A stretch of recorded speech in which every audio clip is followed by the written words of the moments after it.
Hear that bell?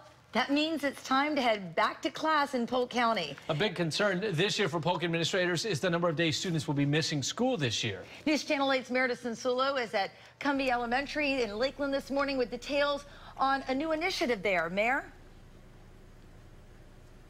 Hey, good morning. Yeah, we have two big things happening here at Cumbie Elementary. It is now Cumbie Academy, and it is dedicated to STEM learning. But also here, an initiative called Strive for 5. It's a program to reduce absenteeism because Polk County actually has a pretty big problem with their absentee rates. I want to give you some numbers here. In 2015-2016, more than 3,300 students in K through 5th grade missed more than 21 days. And 1 in 10 kindergartners missed more than 157 hours of education.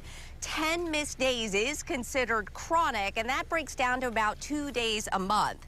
Absenteeism in preschool and kindergarten can impact their education all the way through high school. So Strive for 5, it's going to include daily monitoring of absentee rates, some friendly competition between the 5 schools that are involved in this program, and also urging community organizations to help stress that importance of staying in school every day. Polk County is also encouraging employers to give parents some time off so they can spend more time in their kids' schools.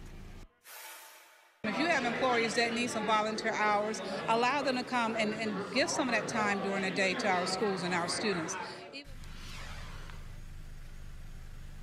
Another big problem that Polk County is having is getting more teachers in the classroom. So coming up at 6:30, I'm going to tell you how Polk County is recruiting teachers from other parts of this country.